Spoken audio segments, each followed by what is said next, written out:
Episode की शुरुआत में दिखाया जाता है कि उनकी फ्लाइट चल रही होती है। वो कहते हैं छोड़ आजा खरगोश, मैं चलो कम आ जाओ। तो शाहू के जूते जलने लगते हैं और वो अपने जूते उतार के फेंक देती है और फिर वो लड़ाई करने लगते हैं। तभी वहाँ पे वो कहती है रुक जाओ, इससे फाइट मत करो। तभी वहाँ पे बॉस तो वही आ जाता है और कहते हैं फैटी तंग संग क्या हो रहा है यहाँ। तो पूछते हैं यहाँ पे क्या चल रहा है। तो कहते हैं हमसे मुझसे क्यों पूछ रहे हो, उससे पूछो वो क्या कर रहा है, पूछो इससे। तो कहता है वो लड़की को बुल कर रहा है। तो तभी वहाँ पे तंग संग शूज़ लाता है और उसे देते हो। कहता है शाहू लगता है तुम्हें कोई मिसअंडरस्टैंडिंग हुई है। तभी वहाँ पे शाहू कहती है मैं ये खुद भी कर सकती थी। तो तभी वहाँ पे दिखाया जाता है वो लड़की रोके वहाँ से चली जाती है और वो कहता है यहाँ पे चल क्या रहा है। तो फिर अगले सीन में हमें दिखाया जाता है वो कहता है क्या तुम सब कुछ बताओगे। तो कहता है मैं क्यों बताऊँ, जाओ यहाँ से। तो तंग सिंह कहते हैं इसका मतलब ये भी। तो कहता है हाँ, फैटी भी उनमें से एक स्टूडेंट हैगा। और फिर वो कहता है ये भी, पर इसकी एक ही गलती है, इसका फ्लेम चिकन। वो कहते हैं बकवास मत करो, वो चिकन नहीं वो फिनिक्स है, मेरी मटेरियल सोल फिनिक्स है। वो कहता है हाँ हाँ फिनिक्स। तो कहते हैं तंगसेंग फैटी की मटेरियल सोल कुछ अजीब सी लगती है पर वो बहुत ख़तरनाक भी है और ये अपनी फ्लेम के एबिलिटी की वजह से बहुत इसने कुछ झेला है। यह हमेशा कुछ ना कुछ गड़बड़ कर देता है, अपनी उसे कभी भी संभाल नहीं पाता और इसकी मटेरियल सोल है ही ऐसी। और फिर कहता है इसे बहुत सारे 5 बार इसे डम किया गया पर उस लड़की ने इसे एक्सेप्ट कर लिया। पर फैटी के इमोशंस काबू में नहीं रहे और वो ये सब हादसा हो गया। तो कहती है सच में ये सब लोग। तो कहते हैं तुम अपने बारे में बताओ, तुम भी तो रोज़ रोज़ लड़के बदलते रहते हो। तो कहता है चुप हो जा, इनके सामने मत बोल। तो कहते हैं क्यों, वैसे तो तुम खुले में करते हो और आज मुझसे ये बोल रहे हो कि चुप हो जा। तो कहते हैं इनके साथ क्या हुआ है। तो कहते हैं मुंह बंद कर अपना, मैंने अपनी रेपुटेशन इतनी मुश्किल से बनाई है, उसे मत बिगाड़े। तो तैंगसेंग कहता है हमारी ट्रेनिंग का क्या। तो कहता है ट्रेनिंग, हाँ आ जाओ मेरे पीछे। तभी शाओ आके कहते हैं मुझे भूख लग रही है। तो कहते हैं चलो तुम्हें खाना खिलाऊँ।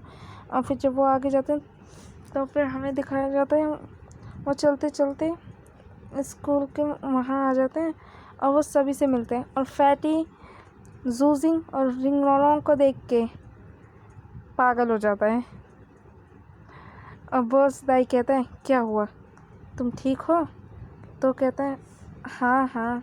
तो तैंगसेंग जूजिंग को देखता है तो तभी वहाँ पे बॉस दाई खांसता है और कहता है मैं तुम सबको एक और बार रीइंट्रोड्यूस करवा दूँ। वो कहता है ये जूजिंग है, ये फैटी और ये कहती है इसकी मटेरियल सोल है चिकन। तो कहते हैं नहीं फिनिक्स। और फिर वो जोंगरोंग और शाहू हंसने लगते तो वो कहते हैं अंकल सॉसेज ऑस्कर अंकल। तो कहती प्लीज़ मुझे वो बुलाओ ऑस्कर। तो वो कहती हैं मॉर्निंग अंकल सॉरी। तो कहते प्यारी सुंदर लड़की प्लीज़ मुझे बोलो ऑस्कर। और रोंग उसे देख के कहती है नहीं सुधरेगा। और वो कहते तुम्हारा लुक चेंज हो गया। तो कहते तो लड़कियों के लिए था। तो कहते क्या तुम इन्हें जानते हो। तो कहते ये कौन से प्रोफेसर हैं। ये कहते ये हमारे डीन हैं और हमारे श्राइक स्कूल के फंडर। और ये कहते हैं इनकी 4 आँखें हैं, 78 लेवल पे मटेरियल्स और ये मिस्टर जाओ से भी स्ट्रॉन्ग है और ये इनका फ्लाइंग टाइप सोलबिस्ट भी है और ये बहुत ही ख़तरनाक है। और वो कहते हैं यहाँ से बहुत सारे लोग ग्रैंड मास्टर बने हैं, 100 मास्टर्स हैं यहाँ पे बहुत सारे ताकतवर लोग हैंगे। तो कहते यहाँ से बहुत सारे पर उनसे मिलना बहुत ख़तरनाक बहुत महंगा है। तो कहती है अच्छा है। तो कहते शाओ क्या हुआ। तो शाओ याद करती है कि मैंने उसकी इंसल्ट की थी और फिर जब वो जा रही होती तो कहती मैं इसे कैसे बताऊं कि मैं एक मटेरियल सोल मास्टर। तो कहती क्या तुम्हें याद है। तो तैंगसेंग कहते हैं सिली गर्ल, ये सिर्फ परसों की बात है, मुझे याद है। तो कहते हैं मैं तुम सबको बता दूं, 100 गोल्ड कॉइन्स देंगे यहाँ पे और मैं बता दूं मेरे फिर वो अपने बारे में बताता है कि क्या डेंजरस है क्या नहीं। और कहते हैं ऑस्कर तुम लीड करो और रिंगरोंग तुम उसके साथ रेस करो। तो वो कहते हैं मुंबई तुम इन सबको स्कूल के रूल्स के बारे में बता दो। तो कहता है यस डीन। तो फिर जब जाते हैं तुम मास्टर फंडर तैंगसेंग को बुलाते हैं और कहते हैं मास्टर कैसे हैं। वो कहते हैं वो ठीक है। तो कहते हैं कि सच में। फिर वो कहते हैं तुम उसके स्टूडेंट हो, उसे कभी वो मत करना निराश। और फिर वो कहता है तैंगसेंग एक लेटर देता है जो कि फंडर उसे पढ़ते पढ़ते हंसते, कभी मुस्कुराते हैं। और वो कहते हैं कि सच में।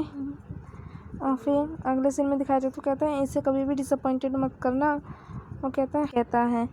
और फिर अगले सीन में दिखाया जाता है कोयम्बर पे। तो कहते हैं कि तुमने इन्वेस्टिगेशन किया। तो वो कहते हैं हाँ, वहाँ के टीचर अच्छे हैं और हमने लेटर डीन को दे दिया है और रिंग रोरोंग वहाँ पे सिलेक्ट हो गई हैं। वो कहते हैं ठीक है, तुम जाओ। तभी वहाँ पे अंकल स्वॉर्ड, जो कि उसके अंकल होते हैं, और वो कहते हैं अंकल स्वॉर्ड प्लीज़ वहाँ पे बैठिए। तो कहते हैं ठीक है। और फिर अगले सीन में हमें दिखाया जाता है कि ऑस्कर और रिंग रोरोंग अपनी रेस कंप्लीट करें। तो कहते हैं ठीक है, ये ले लो। ऑस्कर का सोचे तो हमारी रिंग रोरोंग उसे पकड़ती है और कहती है मुझे रेडविन बिल्कुल भी पसंद नहीं, और इसे वापस रखो। और उसे पीट के अपनी पावर यूज़ करके आगे चली जाती है और हमारा ऑस्कर देखता रह जाता है। और फिर अगले सीन में हमें दिखाया जाता है, वो कहता है तुमने उसे पढ़ने के लिए वहाँ भेज दिया, तुम्हें पता भी है वहाँ उसे कैसा लग रहा होगा। वो कहता है अंकल स्वॉर्ड और अंकल ड्रैगन, आप उसे ज़्यादा ही प्यार करते हैं, इस वजह से वो बात ढंग से सुनती नहीं है और वो डेविल गर्ल की तरह बिहेव करती है। पर अगर वो बाहर पड़ेगी तो उसको समझ में आएगा। तो कहते हैं जो होगा वो तुम्हारी गलती होगी।